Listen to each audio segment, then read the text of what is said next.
welcome to the latest episode of The Racing Room. It's Ronan Groom hosting again this week with the lads, aka Harry Stewart Moore and, of course, Tony Calvin. And it's finally here, lads. Wednesday. All the speculating has stopped. The budget comes out. It's a huge week for the gambling industry, needless to say. I think we've talked about it enough on the podcast in the last months. Going back and finally the speculating is over. Who knows what we'll talk about after, but I'm sure there'll be plenty to dig into next week on the podcast as well. But just set the scene for us, AK. It's a big week for all concerned in the gambling industry. Yeah, big week. As we said last week, it's obviously this Wednesday. Horse racing, I think horse racing tax will be untouched. Horse racing will likely be affected quite substantially by taxes in other areas. And yeah, it's just probably more a case of seeing what the rates of tax are rather than whether they will go up, as we're all aware. But we've even got the Virgin Media man coming out to sort the TVs out tomorrow morning, so we might actually get to watch it in the office on Wednesday. Exciting. Well, we'll see what happens. We're not going to spend much time on it, obviously, because that'll be next week's podcast. It goes back 7 days to the debacle that we had at Plumpton last week. So we're not really going to talk about that, but we will mention Harry's tweet, which we all kind of enjoyed. With the gentleman in red trousers mentioned. Plumpton today was an important reminder that whenever anything goes wrong in British racing, there will always be a man in red trousers pretending he's in complete control of the situation, which kind of summed it up nicely, Harry. This was the hunter chase that went awry on Monday, where they all seemed to not know what's going on at all. Yeah, it was rather unfair. I don't know who that was, and he may have had almost nothing to do with the situation. But it was meant fondly, and I hope no one identifies him. Anyway, everyone enjoyed that comment apart from Simon. Not, I'd say. No, Simon jumped in with those aren't red trousers, these are red trousers, which is very good. Crocodile Dundee. There's also a funny kind of situation at Huntingdon on Saturday where they had to take out the hurdles for the bumper, but then discovered that there was standing water in the areas of the hurdles, and then had to put these kind of silly signs up to where they could have just left the hurdles there in the first place. Stuart Machin was quite funny on racing TV saying only British racing could do something like this, make a problem out of something that wasn't there. But there you go. Before we get into the actual racing review with Tony, AK, you were standing at Punchestown over the weekend. Terrific race yesterday. How was trade, and how did you find the general kind of atmosphere at the track?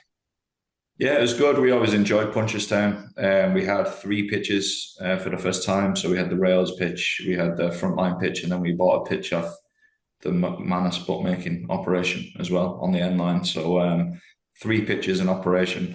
Excuse me. There was 5 of us there, of which I was one. Managed to get the mother over to help with the kids, and got the weekend at the track, which was enjoyable. It was absolutely freezing, is the first thing to point out, particularly on the Sunday. Actually, Sunday was very windy. Trade wise, Saturday the crowd looked okay on the Saturday, but the bet was okay as well. And then when we were talking at the track, we were saying, "Oh, there's better racing on the Sunday. More people are going to come out on the Sunday. It's going to be much busier." And we were saying it to a new lad who was working with us as well. And there were more people there on the Sunday, but the bet was lighter. Basically, it didn't really kick in until the big race, basically, and then pretty much everyone went home after that because it was the penultimate essentially. So yeah, it was a lighter trading day than we expected, but it was really good. I was interested when I got back and had a bit of food and sat down and watched a bit of TV on Sunday night, and had a quick look at Twitter, and people were talking about the race is this going to be the race of the season, what we've just witnessed, and it just didn't. I don't know what you guys think of being sat there at home, but on the track, yeah, it was grand. But it didn't feel like we just witnessed the rest of the season. And I don't know what you guys think. It was kind of, there was obviously the front 2 have gone clear, etc., and the rest of them weren't involved essentially.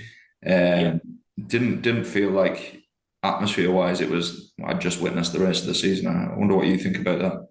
Yeah, we have a question on that, so I will let when Tony will come in with that, because we did get a huge, actually, now that you say it, no one knows on Twitter myself that people were applauding it Yeah. like it was the race of the season. So we'll take that in with question. Before we do start the racing review, AK, do you want to, speaking of pitches, do you want to just mention you have quite a significant one up for auction at the moment, and do you want to give that a quick mention? Oh yeah, yeah. So we're selling we have up for sale our Royal Ascot Rails pitch. Really good pitch. For me personally, when I was there last year, it was actually unbelievable. It was 6 days of 30 degrees sun. Probably the percentage chance of me getting skin cancer probably increased on the back of the week. But apart from that, it You're was trying to sell this pitch, okay? it was really hot, is what I'm trying to say. It was really, really good. But yeah, for me, it was just when we were looking at it, it's obviously very expensive for us to get over from Ireland. Um, Obviously, we had quite a few staff there. We were all top hat and tails. There's just more cost essentially attached to it. It's really good pitch. It's probably a really good pitch for somebody who's based in the UK. And we just thought we'd test the water. There's 100 grand on it for a reserve. I think it'll make more than that, to be honest with you, or it should do. If it doesn't, we'll keep it and continue working it basically. But it was one where I was looking at it going, it's the middle of the summer. It's for us, at least 6 days. The lads that are traveling over on the boat with the gear, it's probably a 7 day, it's a 7 day week. And I don't know, I fancied maybe going on holiday instead of working. It's kind of what I was half thinking, and taking a break next year. But we'll continue to work it if it doesn't meet its reserve, which I think is highly unlikely because it's essentially worth more than that. So we'll see what Plus, you don't have to pay $2 grand for some snail porridge. Oh Jesus, yeah, yeah. Don't remind me. yeah, That was genuinely appalling. That was the worst bit of business. That was worse than my a couple of the pictures I bought, I'd say, for value. Yeah, yeah. This is your trip to the Fat Duck, yeah? I can't even consider how when you sat there, and I'm sat there with all of us lot are all normal working class fellas, is what I consider us, and we're all sat there going, "What is this? What are we paying for here?" Like, it's like we genuinely were trying to find. I think it was a Burger King. There was a Burger King nearby, and it was bloody closed when we went past it on the way home. I remember that pretty well. So. No good. Poor Dave Tyrrell. That's who I think for. Oh, you should, mate. If you want to talking to ducks out of water, Dave Tyrrell in the Fat Duck was off the charts. He didn't even know what the words meant. Like, never mind having tasted it before. That's so good. That's so good. Very good. Tony, take us away with a big weekend of racing. I suggest a few implications for the season ahead, but a few fine performances in their own right as well. Yeah, it's a really quality weekend of racing. We start off on Saturday at home here. Django By produced the performance of the day, and that's including Grey Dawning's Betfair Chase win when winning the 65 chase at Ascot by 9 lengths from Gidley Park. Now fourth for the King George. Very, very taking performance for a horse having to come back after having some metal screws inserted in an ankle. So massively praiseworthy. Time from actually rated it £1 higher than Grey Dawning's Haydock success. So that tells you how much they were impressed. And it's fourth for the King George, and there's a lot of King George betting coming up. At Ascot as well, Woodhoo won as she was entitled to in the Ascot Hurdle from the punted Celtic Dino. That one's now 9-4 for the Mare's Hurdle. A while away, but that's the price.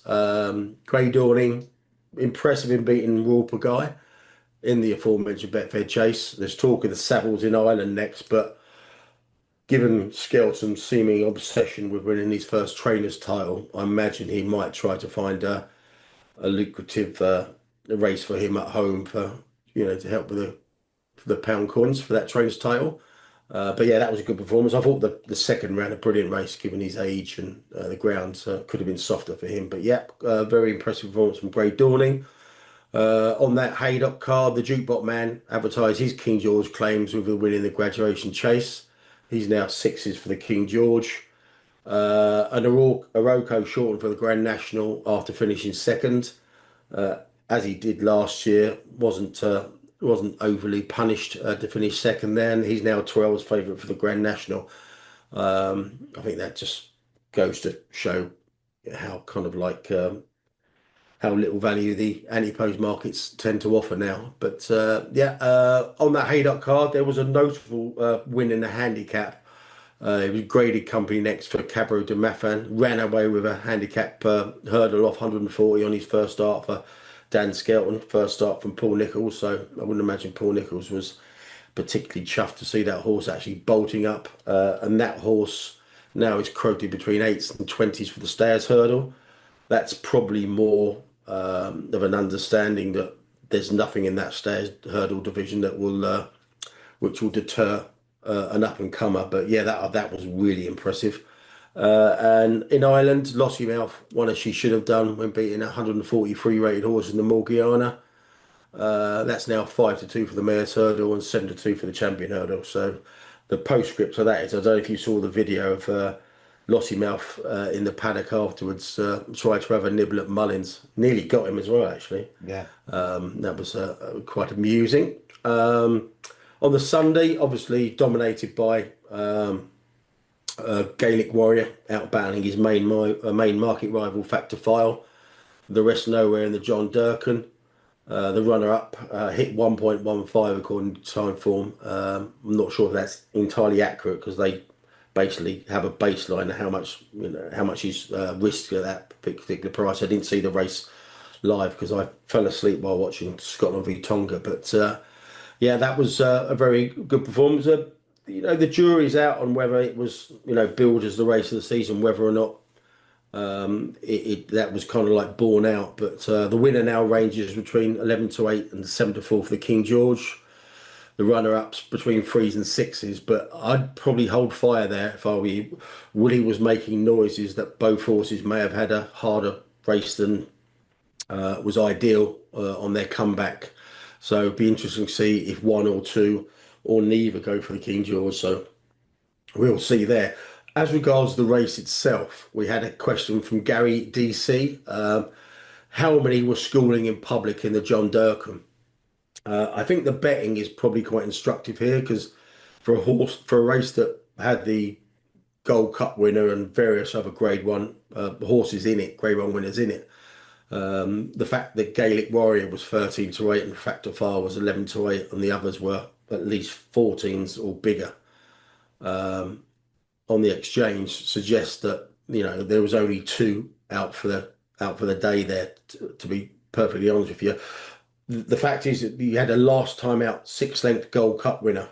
I know the way you're thinking went off at 28 plus, and that's still falls for the Gold Cup. Again, just highlights the nature of the campaigning of horses and what value lies in these anti-post markets. But I think it's fair to say only 2 were out there were primed and running there. I was going to ask you, AK, on course, could you only lay 2 horses? Pretty much, yeah. Like they're obviously really difficult races from a bookmaking point of view. Okay, so if the schooling in public thing is probably a little bit harsh, but when you look at the makeup of that race and profiles of horses, and I think 6 of the 9 or 10 or how many they were trained by Mullins, and you just know when I just approach those races, I just know for a fact that some people know more than I do about what's going to happen and and that obviously makes you cautious. For example, you obviously got the each way shape of the race as well. If somebody's coming in for an absolute lump on one each way, 40-1, you're probably you're definitely in bad on the player's part of the bet, no matter what, basically. So the real hard races from a bookmaking point of view to have much confidence in.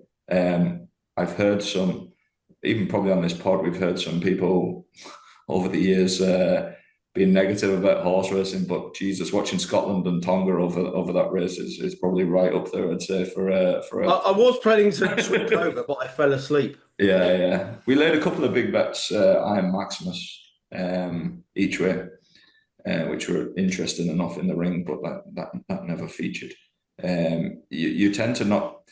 Again, from a bookmaking point of view, it's real. You think because you know the horses and it's a big race and you tend to bet them hard. You might be betting 1% a runner there on track, and there'd be loads of value around on the track. But then again, if half of them aren't being put in a race. They're just absolute hiding to nothing races, and you think quality, you'd be keen to lay bets and stuff like that, but fitness, running plans in the future, who really wants to win the race, you're on a hiding to nothing, I think, as a bookmaker in those races. I think that's true. I think everyone knew that I know the way you're thinking wasn't going to be really put into the race, and probably nor should he be over less than 2 mile four. But it just goes to show a horse can be beaten 53 lengths in its comeback and still be 4-1 for the Gold Cup. That told you about the expectations of that horse going into the race. Yeah, absolutely. But just one point to make on that is that no one hides that. Like Gavin Cromwell didn't hide it at all. You can read it in the racing posts, and same with Martin Brazel with Fast or Slow. That no one is hiding the situation that is this kind of comment of, oh, if he finished in the top four, I'd be delighted. Gavin Cromwell said, if he's on the tails of the leaders going to the second last, I'll be delighted. It's there for everyone to see. So I don't know. Schooling probably might be a bit harsh, but it might not be either because there's no one hiding anything here. They're there. All those horses are out for match practice. So in itself, the race I don't think lived up to the hype. The marketing people would have told you before because they only really concerned two runners, but the two runners that did actually fight it out, I thought it was excellent. It's interesting to hear that you didn't get that feeling on course, AK, but watching it on racing TV and the guys talking afterwards, and even just from the crowd, you could hear getting involved on the television. I Yeah, thought it was an excellent race. it's just. I find it's just different there. That meeting is just different. You obviously get the names running, and you had a bit of a head-to-head, etc. But it's just chalk for me. It's chalk and cheese to Leopardstown at Christmas and in February. Like you do get proper races and proper finishes and mixes of trainers and stuff. I don't know. It didn't. I might be in a minority of one here, but it just didn't feel like that to me on the track. Yeah. But On quickly on that because I know we have to get on the topics, but Greg Downing over to the Savills for Leopardstown at Christmas. Like if I think it's a sad state of affairs if Dan Skelton decides that he doesn't want to do that because he wants to win the Trainers Championship and goes for like a I don't know shitty race somewhere that's going to get him an extra 40, 50 grand. I mean, like if the horse needs to go left-handed, that's what he needs to do. The owner should surely be putting the foot down and going, this is what not waiting around all season so you can win the Trainers Championship by going for a race somewhere. So I don't know. no, it didn't. That's what he said. The island next. I just wonder whether in the cold light of day, you've got a I horse mentioned though, there. you're right to say it. I think it's a point worth making. I've seen it mentioned on Twitter as well. Oh, he won't go for that because of the Trainers Championship. Anyway, we'll see. We're speculating here, I guess. So apologies, Dan, if that's not the actual plan, but we'll see what happens. I'll be surprised to see him run there. Let's get on with the topics, lads, and we'll start with this news about Julie Harrington last week. So Julie Harrington received £598,000 in her final year as BHA chief executive, up from the £370,000 the previous year, including a 180,000 ex gratia payment. So we have a couple of questions on this, and I also mentioned a tweet as well. So we have a question from John Joe Leng. Should racing consider if the BHA is fit for purpose given the awkward ex gratia payment to Julie Harrington and the refusal to offer an explanation? And they still haven't replaced her despite the sport being in crisis mode. We also that tweet I mentioned from trainer John Berry. It's like a paradox from Greek mythology slash philosophy. If she were good at her job, i.e., running BHA efficiently, she would not have allowed the payment to be made as it's clearly a waste of BHA money. So accepting the money should automatically render her ineligible to receive it. As lyrically good as that is, I think John's tiny being a bit harsh there. But what do we think here? Who wants the first innings here, lads? No taker, Tony. Jump in there. Go on then. It was just staggering, wasn't it? I mean, it is so staggering. I think there must be something the more than meets the eye to this. Yeah. Whether or not it was in a contract, whether or not there was some bargaining around about the ex gratia payment, about whether something's gone on that allowed them to say, well, we to keep a quiet life, we better give the money, the ex gratia payment, because it makes no sense whatsoever, does it? No. It's as regards her not accepting the money. I mean, my immediate thought was that Paula Venables, who was kind of like castigated, obviously, over the postmaster scandal, and everyone say, well, strip her of her titles, etc. But she should give the £3 million back that she got for various bonuses in that period. And it's just never going to happen. You're not going to refuse 180 grand, and you're not going to refuse £3 billion, are you? It's actually more than that. It's more than 180 grand. If you look at the accounts, they also increased her pension payment, so to 52. So if you add 598 52, she got 650,000 in total in her last year. If you count the pension payments, which is a very round number, and the suggestion that there is an ex gratia payment, which is a contractual matter. Now, ex gratia theoretically means it's a gift, which means there wouldn't be a contract. But of course, directors are not allowed to just vote through a gift to another director or a CEO because they have to promote the success. They're under certain duties under the Companies Act. The BHA is a limited company. So you can't just go, we're going to give this guy 180,000 because we really like her. That doesn't work. So something has, I suggest, happened here. The fact that the BHA don't feel they can go beyond what the explanation that's in the account suggests. There might be some kind of, as Tony has suggested, some kind of drop hands agreement between them. And I think what people perhaps find particularly galling about this, but it might make more sense in light of this ex gratia payment, is she was relatively absent in the last year or so of her stint at the BHA. People were commenting, I remember, on where was she? It looks to me as though, I think something possibly, we can certainly be corrected on this, although it puts the BHA in a slightly difficult position, because if it is an agreement, then they probably can't comment further on it. But I think the real thing is, why are they paying anyone these figures at the moment? When you look at the BHA is a big organization and employs an awful lot of people, and an awful lot of them are not paid very well at the bottom of the, well, not even at the bottom. I think when it gets to these figures, you need to be doing something pretty astonishing to be getting £650,000 payment in a year. And as I say, she just didn't really seem to be around. So it's pretty embarrassing, I think, for the BHA, this, because it does suggest that all was not well at the mill in at least the final part of her stint there. My first observation when I saw it was someone should have spoke to Dennis Egan in Ireland, because she's probably undershot. She probably got someone could. Well, that's a very good example of why that's a very good example of why you can't just give someone a whole lot of money.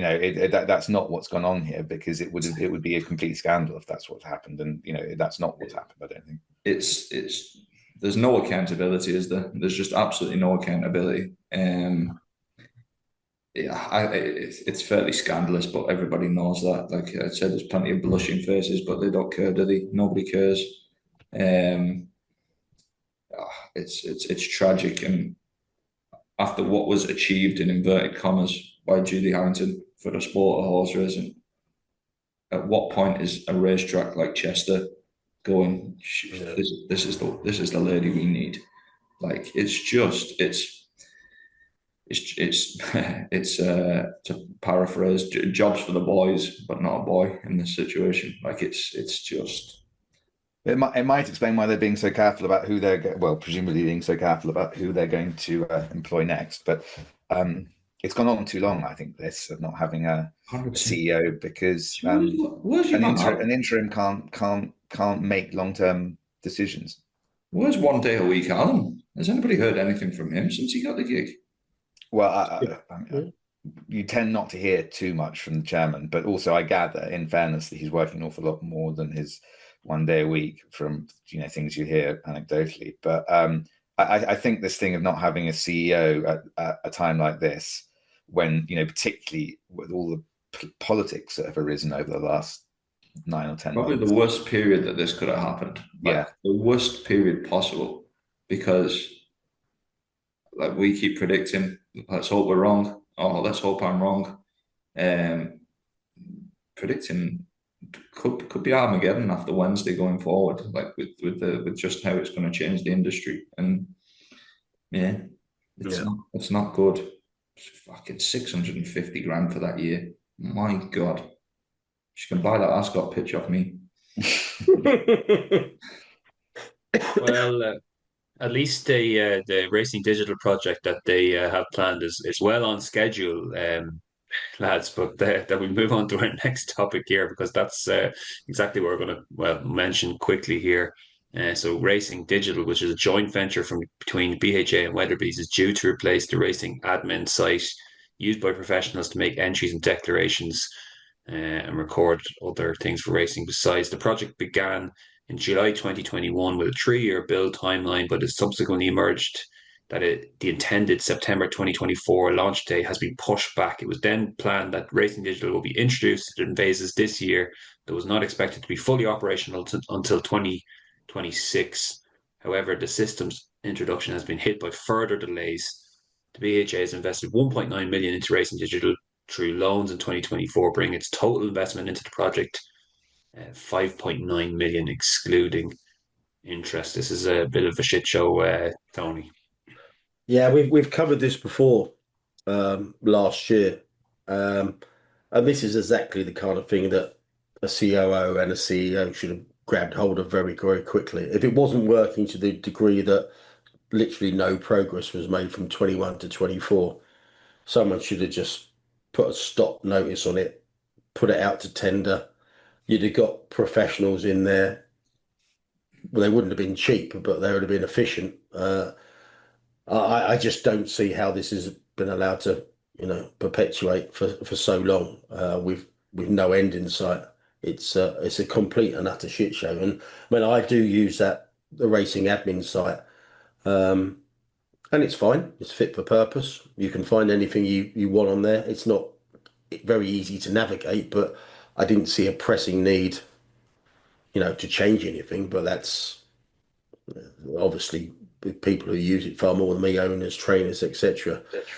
may have just said it's not great, but I don't know how it can be. I don't know how this project can be that complicated. It's from the outside looking in, it looks relatively simple. Like stuff coming in and then the management of that system and users being able to use it and access. Like it feels very, very, doesn't sound like putting a man on the moon anyway. It feels like just an everyday project. And they've put this amount of money into it, and the people who started it, I believe, when we last covered this, maybe a year ago, the people who were involved at the start then left, didn't they? And there's people then picked up the pieces. And I'd imagine it's a shit show. And I'd imagine when it goes live, people are going to say, "What is this for this amount of money? Like, what have we got here for this amount of money?" It's what it looks like when it's live, whenever that date is. I can't imagine it's anything revolutionary, just given the timeline of how things have played out. I'd imagine it's going to have to run concurrently with the current site, because these are literally next day entries being put in, 48-hour entries, 5-day entries. So it has to be working from day one. Otherwise, it's the whole kind of like racing ecosystem is going to fall down. I mean, like I said, I look at that site almost daily and stuff like that, and it's all pretty basic stuff. That may well be the reason why they're changing it. They want to make it more integrated. They want to make it more innovative. But it's one of those situations whereby why change it? But that's a marketing type philosophy, isn't it? I had a quick look at the Racing Digital Project Limited is a limited company, and it's on Companies House and it files accounts. It has £14 million worth of assets, slightly more in liabilities, which is presumably the loans. Now, they are loans apparently from the BHA and Weatherby's to Racing Digital Limited. What are its assets? Well, this is what I'm coming on to. So it's got 40 million quid, slightly more in liabilities, which are presumably the loans. The loans are secured against its assets. Now, 40 million sounds quite high, but you then look to see what it is. They're intangible fixed assets. So I suspect it's the IP of the kit that they are building, which is quite, it's very difficult to value intangible fixed assets at the best time. But it's at best times. It suggests to me that they are hoping to monetize this at some point, whether it's by selling the IP to other jurisdictions, or whatever, to try and repay this money to Weatherby's and the BHA. Now, accounts are not a particularly good way of trying to work out what's going on, but I just wonder if that's a situation. In some ways, it looks relatively comforting because there are, assets and liabilities are about the same. But as I say, it's intangible fixed assets, which is, patents, IP, trademarks, that kind of thing. So right out down to zero at the moment. Yeah. I mean, I think we might expect the BHA to have made that point if there was, if they really were expecting to recoup this money. But anyway. Intangible assets. I'll remember that one when if my business ever goes tits up. Yeah, around about 12 on Wednesday.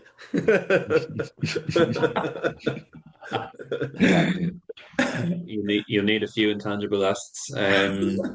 You're tangible, Ronan. You're tangible. You're in the wrong column. Anyway, we've got the pod title anyway. This is very good. Lads, I'll just read out just two stories on the Jockey Club that we don't have much to say on, but I'll read them out. So one potential embarrassing kind of situation with regard to the Epsom land owned by the Cheltenham chairman club member. So the Jockey Club has objected to a proposal to build 110 houses on land near Epsom Racecourse owned by one of its members, Cheltenham chairman Martin St. Quintin. Plans were submitted in the summer to build on the land at Langley Vale Farm, an area behind Langley Village close to the start of the Derby. St. Quintin has been chair of Cheltenham since 2019 and steps down from the role in May next year. His colours have been carried by the likes of Munker Hostin, and he's also the owner of the rugby union club Gloucester. So we'll see what happens there, but probably not a great situation. And also the Jockey Club racecourses being sued by the former regional head of marketing, who was responsible for the area, including Cheltenham and Aintree. So in a case due to reach London court this week, Matthew Foxton Duffy says he was overworked and placed under so much stress following a restructure that he suffered a profound adverse psychiatric reaction. JCR Jockey Club Racecourse denies any negligence in its dealings with Foxton Duffy and says the claim has no basis. It insists that the first it knew of him suffering any stress-related illness came when he was signed off work in January 2022. His contract was terminated by consent 3 months later. Foxton Duffy's post covered Cheltenham, Wincanton, Warwick, and Exeter until 2020, when Aintree, Haydock, Carlisle were added, which he says came with the responsibility of generating an additional 28 million in ticket sales revenue. He says the size of his sporting team was significantly reduced at the time. So evidence is scheduled to be heard this week at the Royal Courts of Justice on the Strand. So we'll see how that one develops and maybe able to comment on it in future podcasts. We'll move on, lads, to the Racing League. So ITV going to drop the Racing League, but join forces with a new Friday night series aimed at 18 to 25-year-olds. So we mentioned Racing League after this, but let's just touch upon this new series. So the future of the Racing League has been left in serious doubt after the team competition was lost support of ARC and ITV, and the Racecourse Group and broadcasters are now uniting to create a new Friday night series aimed squarely at those aged between 18 and 25. So 5 floodlit meetings will be staged at Newcastle, Wolverhampton and Sutton across January, February and March next year, with each 7-race fixture offering more than 200,000 in prize money. The ARC initiative, which launched with the same Friday Night Live, launched with the name Friday Night Live, has been created in conjunction with Invades, which has now worked with racecourses for a number of years, bringing thousands of students to race days with sport team parties. You might have seen Exeter yesterday was one of those on Sunday. It was one of those Invades days for students. So Megan Nichols is going to host the series on ITV, taking on the same role she had at this year's 5th installment of the Racing League, which will no longer take place on ARC tracks or in conjunction with ITV. So what do we make of this, Harry? Do you want to have a go first at what this new initiative is aimed at 18 to 25-year-olds? To be honest with you, I think I don't really have very strong views on this one, Ronan. I think that it's very quickly, we'll just say that every time someone tries anything in racing, they tend to get shot down by a lot of people, particularly on racing Twitter. And people got to try new things. I don't know if it'll work. It's with invades. They seem to be mixed in terms of how popular they are. But I think probably Tony and AK have stronger views on this one than I do. Yeah, Tony, come in there because I know Lee Marshall was writing about it this morning. I didn't get to read that piece, but I think you did just on the whole kind of aiming at younger kind of generation and that sort of stuff. I just flicked through it, to be honest with you. It pretty much like Harry said, I think he would just say, don't shoot it down before it's had an opportunity. And he just saying, yeah, we shouldn't be sniffy about trying these things with youngsters who are potentially the lifeblood of the race going sport. But just a bit of background is I'm pretty sure Art bought half of the Invades business recently. Yeah. So obviously they're very close. So anything Invades is going to take place at the Arc tracks. Now these are winter fixtures. They're very badly attended, so I can fully see why the race courses are going to give this a good go. It just, I mean, you hear stories of up to, these invades taking up to 6,000 people to various tracks, and that's a significant percentage of the racetracks money and attendances these days. So you can fully see why they're going to do that, because it's basically easy money for the people involved. Where I have got a massive question mark is I can see why the courses are going to do it. I can see why ARC are doing it. I can see why Invades are doing it. Why are ITV getting involved on a Friday night? If you're targeting 18 to 25-year-olds, unless the kind of like habits of 18 to 25-year-olds has changed down the years. I mean, they're not going to be sitting at home watching racing from an all-weather track on a freezing cold track on a Friday night. ITV aren't going to get the viewing figures, are they? I mean, surely that's blatantly obvious, and that's the first question that should have been asked. Why are ITV getting involved in this? Now, I haven't seen any viewing figures from the likes of the Racing League from ITV, and they're normally very open about this. So I should have just asked the ITV PR person she's actually very good and very forthcoming. I should have asked them about that. I've never not heard any viewing figures from the Racing League, or for example stuff like the opening show or dated or week to week ITV fixtures. But I can't for the life of me see why ITV are getting involved, and I can't see a mass market kind of like product for them, to wear either. No, I just don't get why ITV involved. I'd be similar. When I read this at the first instance, I just thought it was probably a master stroke from Cruddas again. He's got buy-in for something that suits him more than the other parties involved. I thought that's just a real smart thing to do. Tony's right. Invades is 50% owned by ARC. Did enjoy the guy that has probably done his brains on the Racing League, saying they're looking for other partners to keep it going. Well, the very, very best of luck with that one. I think it's a good deal for the tracks. Yeah, it doesn't make sense to me. I suppose I'm looking at it through a different lens, but you need. I get from the future argument of these 18 to 25-year-olds are probably going to be, obviously going to be 35-year-olds with more disposable income at some stage. But from a betting perspective, which funds the sport, they can't bet much. They don't have much to bet in the first place, and they can't bet much even if they want to. But these are meetings that no one's going to anyway, aren't they? Yeah, but I mean, just overall, just levy and things like that. But that's the famous long-termism of the bookmaker. Yeah, exactly. Yeah, which is how we all need to think. I think Who needs people under 25? Yeah, I think it's a good deal for ARC, and 99% of their dealings, they're very smart. I think they backed the wrong horse with the racing tax, but I think this is a shrewd piece of business from them again. Yeah, I'd like to say I would love to hear from ITV what the attraction from there is. So, but I can't believe that. And a couple of people contacted me, bookmakers, and just said, "This is a bit rich, and we're not allowed to use anybody under 25 in our This marketing is for true. ambassadors, This is a etc. very good point. They're not allowed to use people who are 25 who look younger either. Yeah, yeah. And they just said, Anyone who's older that looks younger subjectively, yeah, yeah. You yeah, literally can't. And then we're there doing was a a whole lot of, program on RTV, yeah, ITV focused on this. yeah. It's mixed messages. It's just interesting, isn't it? It's just there's a mixed messages that racing gives. I mean, I remember the likes of Bryony Frost and even Joseph O'Brien just weren't allowed to be touched because they weren't 25 or they didn't look 25. I suspect Joseph O'Brien won't look 25 when he's 55, but yeah, it's a curious one from an ITV's point of view. Every other part of it stacks up because it's not going to alienate racegoers because no racegoers go to these meetings.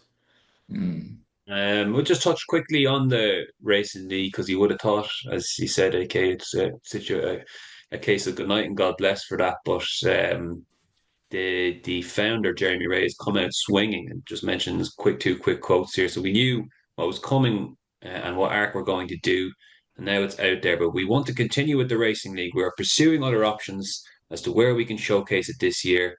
I've been having conversations since I was aware of this, and I've been talking to other race courses and other media groups. So, Harry, would you be a buyer of this diving stock right now in anticipation of it returning up and going bigger again, or what do you think of the racing league? I just don't think anyone really. And no one was grabbed by it, were they? And the team element of it, and the management element of it, and having sort of people running the teams just didn't seem to really grab anyone's attention. I also listen. My own views. I also just don't think all weather is the way to go in terms of investment. I think a lot of people find it the most unappealing form of racing, particularly the more casual race watcher. But I think it's where there's space to do it, unfortunately. And so people always think, oh, and it's where it's cheapest to do it, presumably.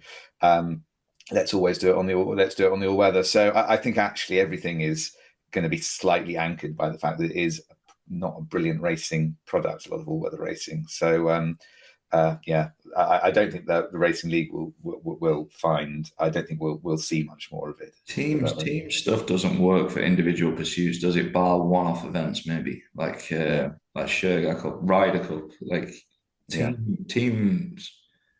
Like there's got to be a novelty in work. why it's interesting. And the Ryder Cup's interesting because you see the dynamic between people who are against each other all the time suddenly being with each other. You don't see any team dynamic in a horse race. You're not watching people riding in a team. Yeah. Yeah, I know Jeremy, and I remember speaking to him in March 2020 when this actually launched. I actually went back at my WhatsApp messages and we had an exchange about it then because a lot of people were very skeptical then, and I don't think it's really won many people over since. And it's just they used to give away a lot of free tickets, so it was really interesting. This is there was six racing league meetings this year, and they give away a lot of free tickets. There was only 15,016 racegoers at those six cards, which I thought was astonishingly low. So there's not even the racecourse element there. And more pertinently, and I just can't see how this is going to be reversed. Apparently, the Racing League's parent company, Championship Racing, they show debts of over 5 million. So I just can't see financially, as well as the kind of like the product itself. I just can't see how this kind of like It sounds like someone's taking a bath on this, doesn't it? yes, how they're kind of like resurrected. But yeah, I mean, it's like I said, it's one thing people saying you shouldn't knock these things, for people for trying, but I think the racing league you had a lot of kind of like glaring faults from day one. But I think unfortunately for Jeremy and his investors, I think it's good night, nurse. Indeed. We'll deal with our next topic, lads, is Skybet's move to Malta and ask how big a deal this could be. So this was a story broken by ITV's Joel Hills. It was also the subject of Prime Minister's questions as well, a question by Ed Davey, and Gordon Brown's also been commenting on it as well. So just to give you the background here. This is the ITV story. One of the UK's largest gambling firms, Skybet, has relocated its headquarters to Malta in a move that could cut its UK tax bill by tens of millions of pounds a year. Change will mean less money for the government at a time when the public finances are under strain. The Chancellor needs to increase tax revenues and is under pressure by levy higher duties on the betting industry. To levy higher duties on the betting industry, something the industry is aggressively campaigning against. Skybet, which describes itself as the UK's number one betting app, has moved its sports betting business to the Maltese branch of a new UK company, SBG Sports Limited. Flutter Entertainment plc, Skybet's parent company, first told staff about the move in June, alongside a plan to move around 200 feet to make 250 people in the UK redundant. At a meeting which was live streamed across Flutter's UK and Ireland business, workers in Leeds, Sunderland, London, Dublin, Gibraltar, Porto, and Cluj were told the relocation of Skybet to Malta was driven by a need to operate more efficiently and to reduce costs. So further to that, during the week, we had a thread on X from Dan Neidle.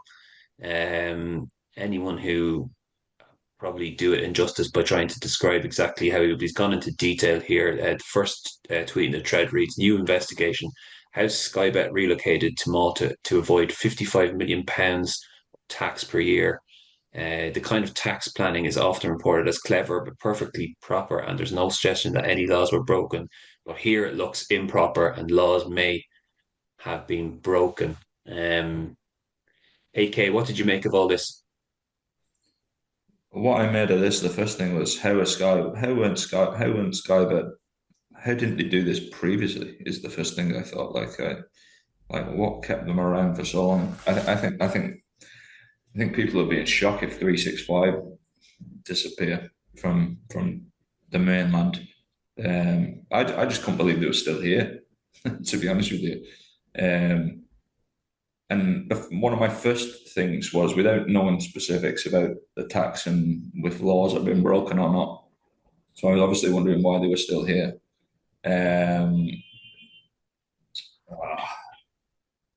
Like it looks like you're saying, it looks improper. It's all very vague, isn't it? I don't really understand.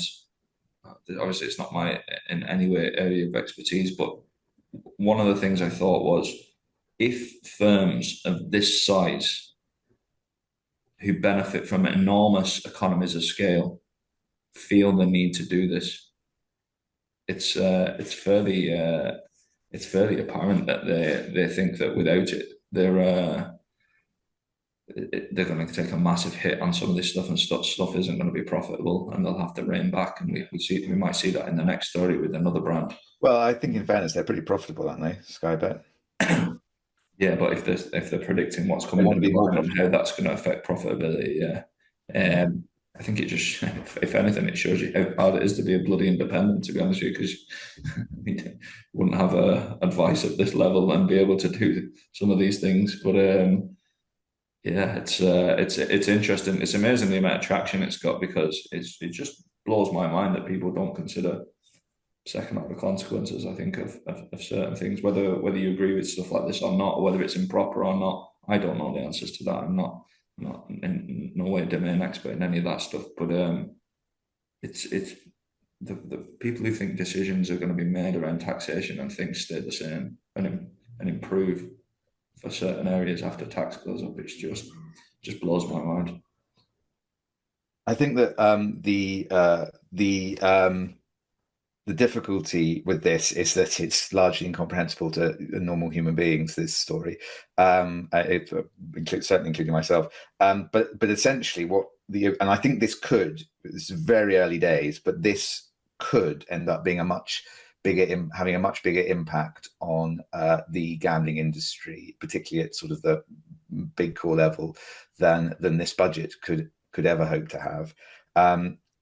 The suggestion appears to be that what they're really saying, and they're also campaigning, they're advising the government on how to basically stop big core or bookmaker operators moving abroad. And what they're saying is, well, are you really abroad is really what it comes down to. Is, are you actually in Malta, or are you just moving there to take advantage of an effective 5% corporation tax and some VAT is complete, completely confusing at the best of times, but international reclaimed VAT, just that whole scheme just blew my mind when he started. I just didn't begin to get that. But essentially, they appear to be potentially, I think he says, involved in a scheme whereby they're just not paying any VAT at all. And so I would suggest there are a few operators sort of a little bit nervous at this turn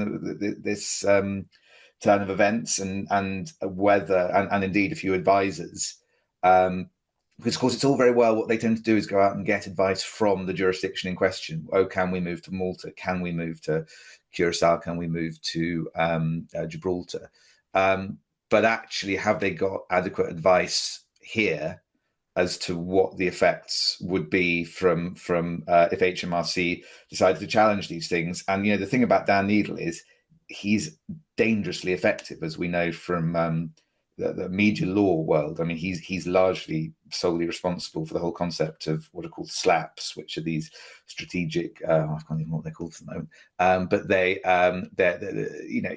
that was him that created that through a scuffle he had with one of those Tory ministers. And again, I can't remember who it was at the moment.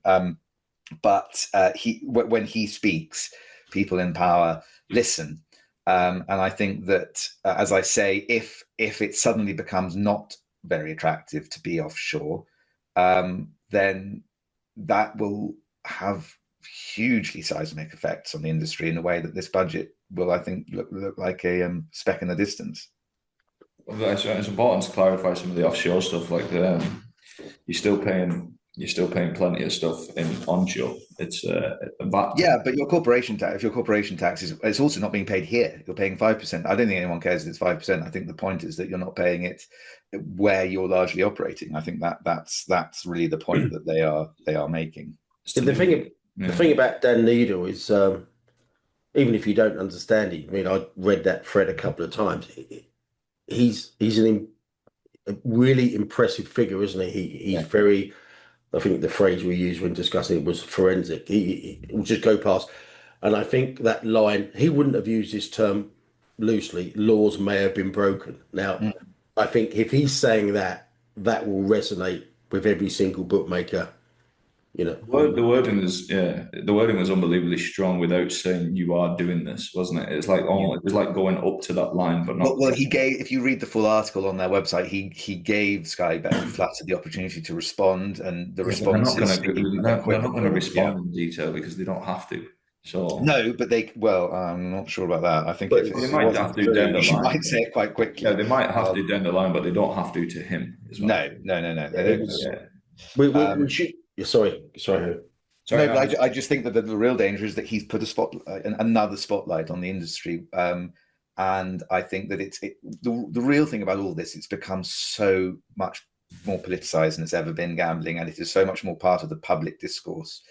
And the real danger is that everyone just thinks, "Oh God, they're making so much money," and no one else has got any money. So why aren't we just squeezing them till the pips squeak? And I think that's actually what's changed over the last 6 months or so, is just that this, it wasn't really part of the public consciousness. I don't think the gambling, the way that gambling funds itself or conducts itself. And I think, that's what the last 6 months in this budget to an extent has changed, is that I think that it's going to be under my suspicion is it's going to be under a lot more scrutiny for some time. The pips are squeaking. Who's gonna tidy up the mess after the orange juice has gone all over the bloody place? I don't know if it's my algorithm, but TikTok keeps pulling up Kerry Packer in that. I don't know if you've seen that Kerry Packer in Australia, the political. Oh God, I'll have to send it. I'll have to tweet it as part of this. After there's a video of Kerry Packer in front of some committee in Australia where they're accusing him of evading tax And he does this like 6 or 7 minute monologue back to them about how he's not evading tax in any way, shape, or form. And he says he's minimizing his tax, and anybody with a brain cell should minimize their tax efficiently. And it just really resonates. I think I don't know if the algorithm is spitting it out at me now, but it's a brilliant, brilliant monologue where he just basically destroys the politicians in front of him. It's very, very, very, very common sensey and very, very eloquently done. One of the other things about this story that Dan Neidle thing was done in conjunction with ITV News. Flutter, aka Skybet, sponsor ITV Racing, which was another interesting sidebar from that, I thought. How does that? It's very interesting that you're the firm you're giving the money to are doing investigations on you. I thought it was. Well, it'd be quite worrying if ITV News decided not to investigate. 100%. Companies that were sponsoring them. 100%. I just thought it was an interesting. No, it's an interesting dynamic. Of a firm that's saying basically, if this all happens, we're going to have to cut our marketing spend and our advertising spend, and you're literally sponsoring that program that keeps horse racing probably on terrestrial TV, essentially. Yeah, that's. But isn't it interesting? The thing that I just keep noticing, there was another article somewhere about the spend on advertising over the last few years, and the response of almost everyone was, "Oh, if they've got this money to spend on advertising, then they've got money to be spending on tax." And the real problem is for all these. I mean, it's turning into death by a thousand cuts. This, the reason for it, the industry is just not ready to respond. There's no one saying, "Well, wait a minute." Actually, or unless they are, they tend to be saying it on the pages of the Racing Post or on podcasts that only people that already know the answers listen to. No one there is not racing. Gambling is definitely in a very precarious position as regards the public attitude towards it generally, and it's not mounting anything like enough of a fight back, in my view. And if this budget is not a huge wake up call to the effort that needs to now go in. To securing, frankly, the kind of longevity of gambling in this jurisdiction, then certainly regulated gambling, then that wake-up call will never come. Yeah, it's just about the dynamics of it. I mean, I think it was quite refreshing that it was ITV that broke this, given that the associations that Anthony's outlined. Yeah, I mean, you've got Paddy Power, Betfair sponsoring, the coverage.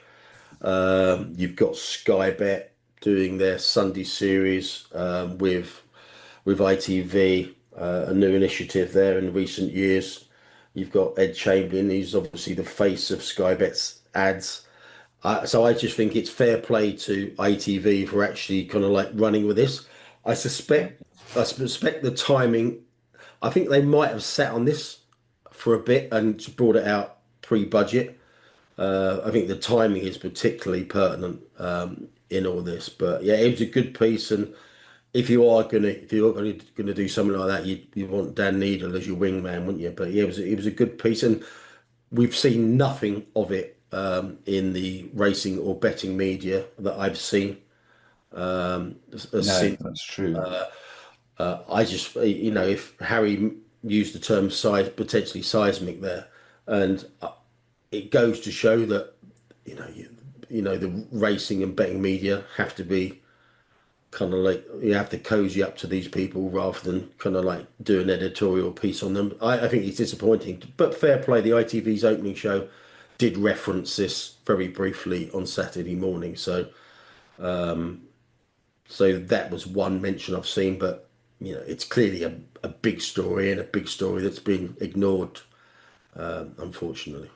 It'd be interesting to know. I don't think we'll ever find out. It would be interesting to know what piqued Dan Neidle's interest in this, and or whoever's interest it was that did it, because Skybet are not the first people to have moved offshore.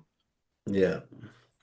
We'll see how that one develops, lads. Just before we get on to questions, we'll just do a final topic quickly on William Hill. So William Hill are to withdraw from 13 international markets. This is a story in SBC News. So an update from William Hill. Customer support has communicated the bookmaker's decision to exit several non-core markets. So they're going to be withdrawing from 13 markets in Africa. I don't need to mention all the countries there, but also from Vietnam as well. William Hill have confirmed that it will exit all 13 of the markets by December 2nd. The reasons for doing so have not been explained, but there could be various motives. given the wider political and economic environment the firm Losing is money. operating in? Losing Go on, money, I AK. imagine. Do you want to jump in there, AK? Sorry. I just saw it bouncing around a little bit of obscure Twitter and LinkedIn that people were saying that they got emails off William Hill saying they're closing down in the next 2 weeks, and I was like, geez, that's probably even sooner than I predicted. But it just seemed to be it wasn't territory specific, the email, so it was obviously going out to people in specific territories, but it didn't reference any territories. So just imagine that again, just cutting costs and not doing things that don't make financial sense, which is probably not good for horse racing. Indeed. Let's kick on with the questions, as we 6 questions this week to take. First one from Josh, not personal to you at all, AK, but isn't this Safer Gambling Week just a patronising charade? Is anyone involved genuinely convinced that the campaign has any impact on safer gambling at all? AK. So I know Josh, met Josh a couple of times, and I probably should say that at the start, but Safer Gambling Week, yeah, like I can see why people think that. But for me, as an operator, there is absolutely, does it work? Does it make people consider the message? I think people consume the message because we can see some people get annoyed by it and think it's pointless. So obviously it is being consumed. Josh got it, definitely. Yeah. So if people are consuming it and either disregarding it or taking note of it, there's no downside to it, is what I'd say. So whilst it might not be for everybody, it might help somebody essentially outside of your social circle. So for me, there's no downside to it, and obviously we promote safer gambling as best we can, and it's what we all want to see, whether what side of the fence we're on. So it's I can't quantify its effect, but I can't see a downside to it. I agree with that broadly, but very, very quickly, there was one of the messages goes around, which was you should not expect to, I can't remember what the wording is, you should not expect to make money gambling. And I think that is completely crazy. And what worry beyond crazy, I think it's dangerous because it's a step towards turning people who expect to make money at gambling into people who have an unhealthy relationship with gambling. There is in my view, there's an implication there that if you expect to make money at it, that you have an unhealthy relationship there, and I think that is a very dangerous road for anyone to be going down.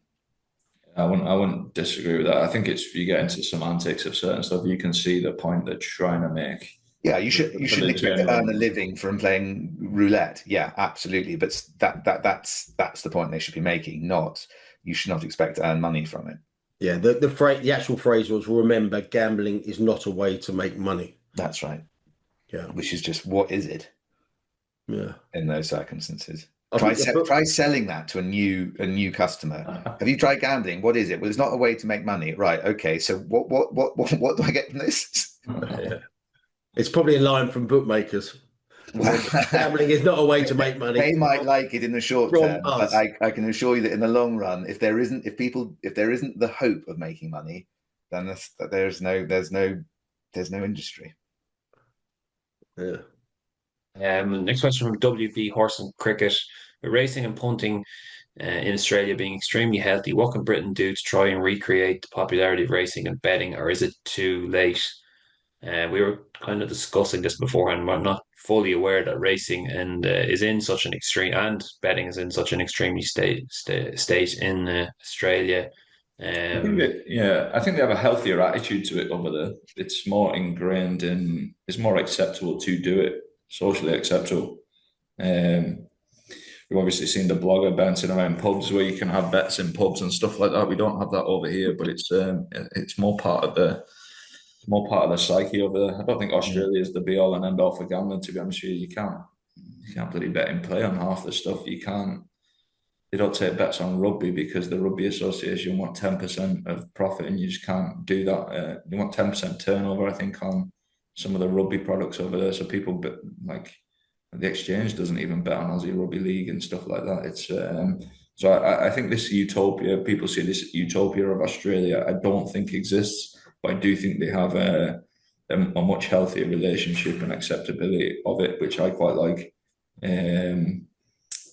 But yeah, I think like anything, like Powers bought sports bet over there, bought 51% of sports bet in 2012, and Joey works for us, went out there to sports bet for 3 or 4 years as part of that ingestion of that business into what has now become Flutter.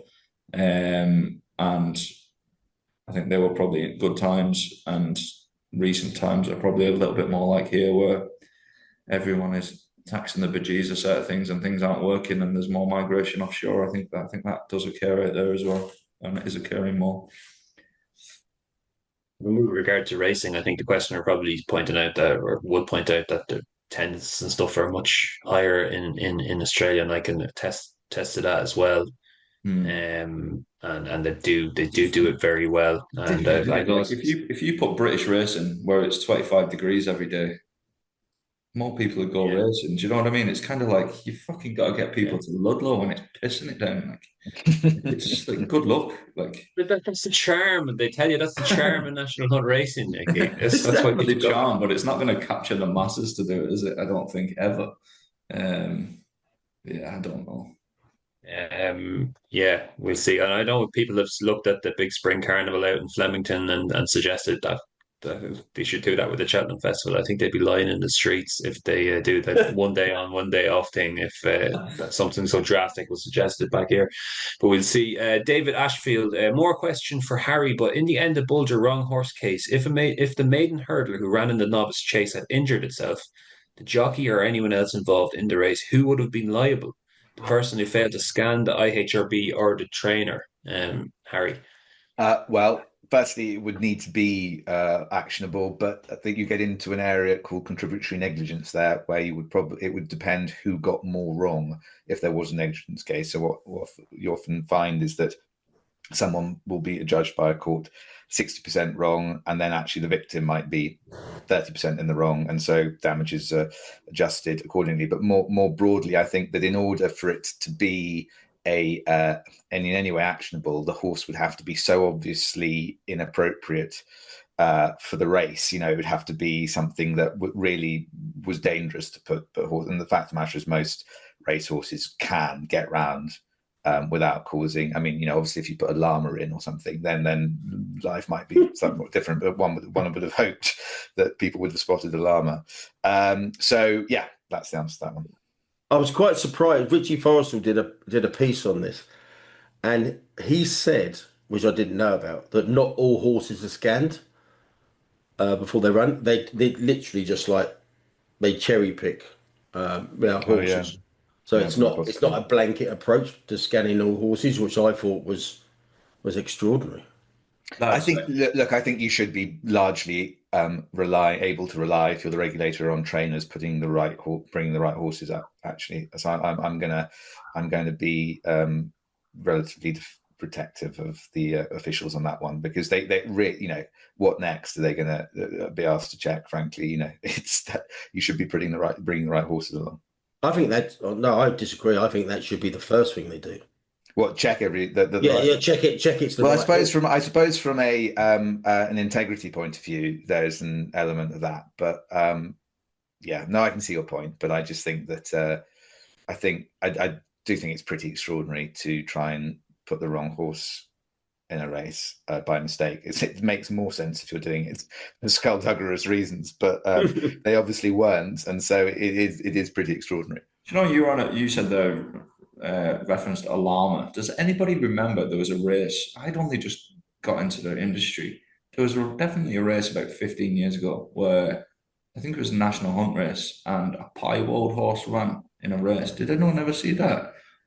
Did anyone see that? No. I'm sorry, I said I wouldn't swear as much as I nearly got through it, I think.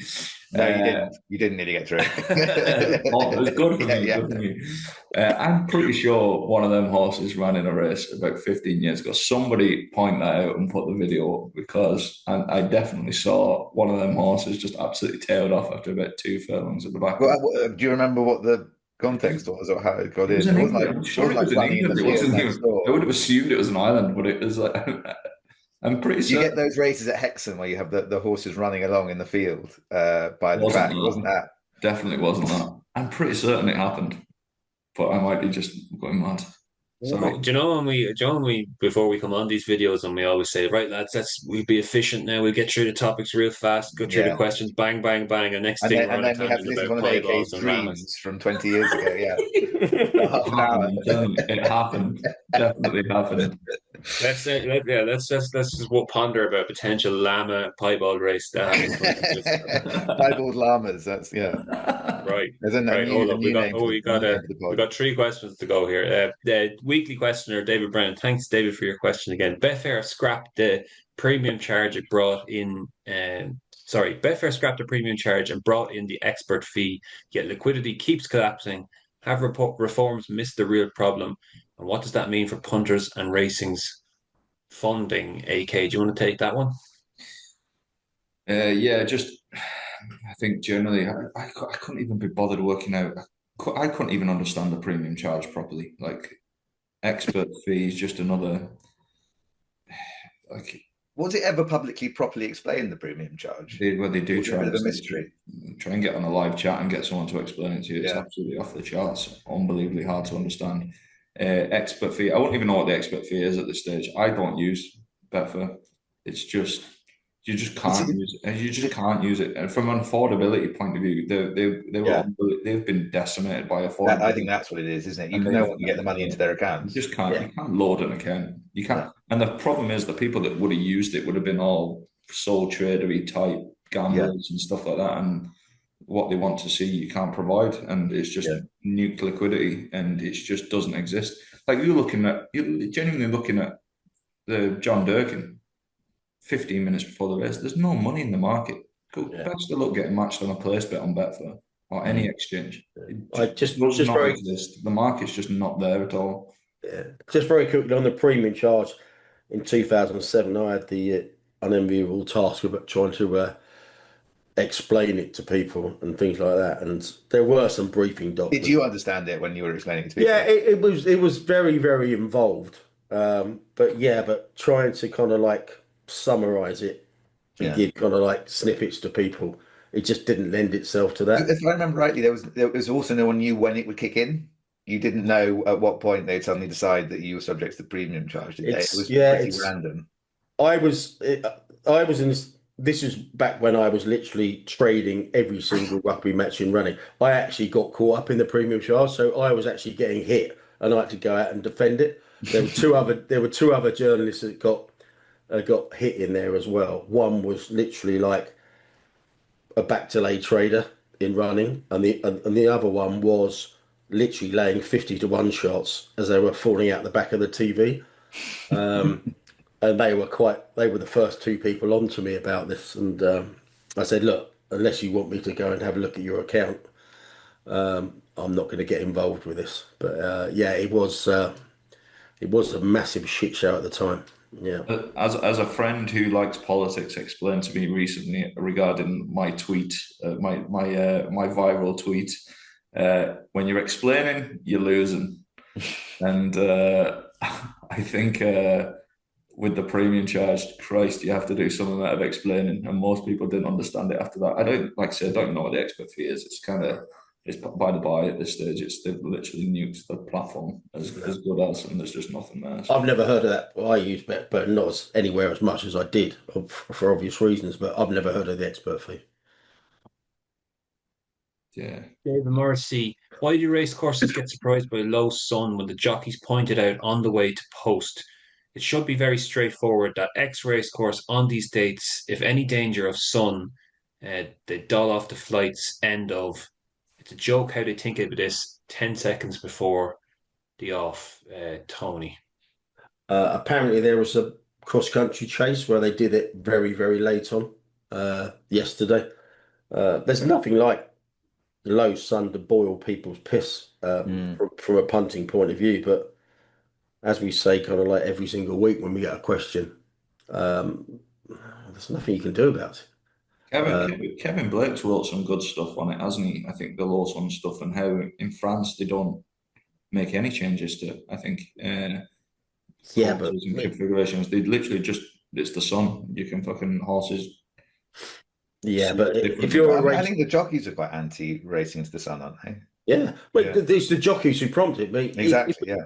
if a jockey tells a starter and the officials, we don't think this is safe, Mm. and you take the French approach, if it exists, and just say tough, Shrug.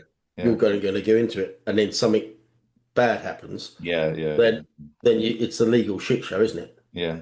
Yeah. So basically, the race courses are gonna take the easiest path, and that is jump them, I and don't that's think you can really blame them for that. understandable. Yeah. Yeah. Final question, Mike Quigley. Given his provenance, does AK take Rochdale or Value to win the English National League despite their fixture congestion? Oh, you're absolutely flying. It's an absolute pleasure checking Flash Score every weekend now. It's very enjoyable. Good 2-1 win at Tamworth, lads, at the weekend. I'm sure you're well aware. Yeah, no, I think we're value. Somebody messaged me 2 weeks ago. I'm not following it from a betting perspective too closely, but we were 9-4 before we played away at York in the week. Sorry, this is going way off a tangent, I know, but it is a question, so I will answer it in full. And said that we were value at 9-4 to win the league. Some lad had respect on football, and then we got absolutely tanked away at York, and then we won this weekend. So I don't know. We've got plenty of games in hand. We're top of the league. Unbelievably, if I was to say to you, who owns Rochdale Football Club, I bet you wouldn't say a billionaire, but we've got a billionaire owner with family wealth. Well, we'll see after Wednesday, after that budget, but he's $1 billion at the moment anyway. So, and we're not really signing players with fees or anything like that, but we're paying more in wages. And we've got a lad up front from Hartlepool last year who's absolutely banging in goals left, right, and centre, and a much stronger squad. And I think we could. I think what's probably not factored in is we've probably got the money to strengthen in the next month or two, and I don't know if other people have. And genuinely, the National League is just a garbage league. I've seen a couple of games, and the standard of football is genuinely appalling. It's some drop in general to the bottom half of the National League football wise is pretty shocking from what I've seen. So there's a couple of teams at the top, and they'll fight it out, and we should be one of them, and hopefully we win the league and go up. Mike, get on. Well, that'll do it, lads, for another week of the Racing Room. All that's left to say is, usually, if you're having a bet this week, do check out the AK Bet's Big Prices tab with Champions League. Full set of fixtures back on Tuesday and Wednesday. And of course, big racing again this weekend. Another really top class weekend of racing. We obviously have the Coral Gold Cup, erstwhile known as the Hennessy, to all your racing anoraks out there. And then on Ferry House on Sunday, we have what used to be a triple grade one meeting, but they've made one of the races a grade two. So it's just two grade ones with Ferry House on Sunday, but quality fare, I'm sure. Thanks to everyone who sent in a question. Thanks to you for listening. Thanks to the lads for their contributions. And we will chat to you this time next week. Cheers.